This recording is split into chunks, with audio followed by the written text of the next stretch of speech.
What is up, everybody? And we are back with movie number 23 of 2019. And this is the second of the 23 from 2019. So hopefully that means we'll start getting more and more going. But this is The Final Wish with horror icon Lin Shaye. And Lin Shaye, listen, you know Lin Shaye from the Insidious movies, you know Lin Shaye from Midnight Man, and you know Lin Shaye from dozens of other movies. Some comedic appearances, as well. But I like her a lot better than horror. And Insidious, I freaking loved her. Insidious is probably my favorite my favorite series from the 2000s plus. When you think of it, I like But Final Wish, as you might guess, it involves a wish or two, or three, or four, or five, or six, and not seven, or whatever you do. Don't make wish number seven. Involves a son. His father dies. He comes back home, and then stuff starts happening. The stuff with the wishes, it's tricky because it's not like Wish Upon. Like you saw Wish Upon. Like this is a movie I put in that category with right away, um, where she made the wishes. She didn't realize she knew she was making wishes. She knew it was like an evil thing at first.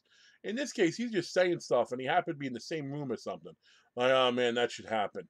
Like sometimes he didn't even out like make a wish. He just made a statement, and like that inferred that as a wish. So, I don't know. Their Jin is a dick.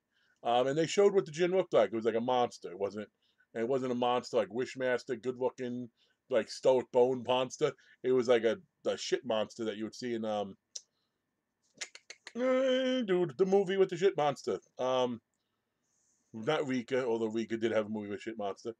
James Silent Pop, no. Dogma had the movie with the shit monster. Kind of like what the guy what it looked like.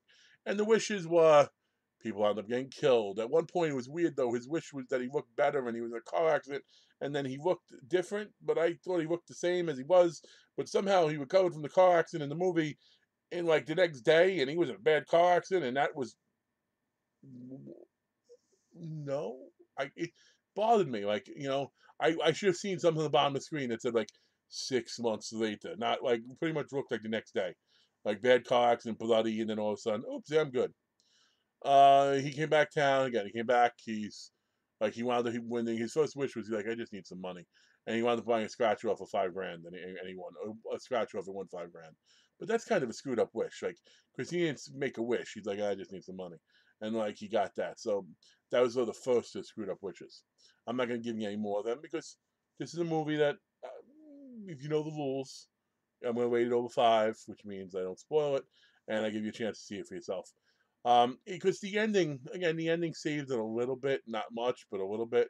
It was somewhat predictable. I'll say the mirror, mirror, we'll just say mirror and hanging out that. The mirror stuff was, huh, okay, did not see that one coming. But the other stuff was very much like whatever. And it actually opened up with a whole disconnected family scene. And then you realize who that's really connected to, and then that guy helps them. But then there was even a scene when they went to the mental hospital that's very much like Halloween, when like they talked about don't make a seventh wish, and then all of a sudden, why your soul will be gone, and then like all the patients, like just like in the Halloween scene, they started laughing maniacally. Tony Todd's in this movie. Tony Todd is in way too many movies nowadays where he doesn't get to do Tony Todd stuff. Like I want to see evil Tony Todd. I don't want to see Librarian Tony Todd. I don't want to see Ringmaster Tony Todd. I don't want to see Tony Todd, father's friend. I want to see Tony Todd doing some fucked up shit. I want to see Tony Todd being the Jinn. I want to see Candy. I want to see Candyman coming back. I know they're redoing it. I don't think they're bringing him in. They should, because Tony Todd can do no wrong. You know, like in my book anyway, as far as horror guys go. I so need to get a good Tony Todd autograph. I have one, but that's not a good scene. I need like a more menacing scene.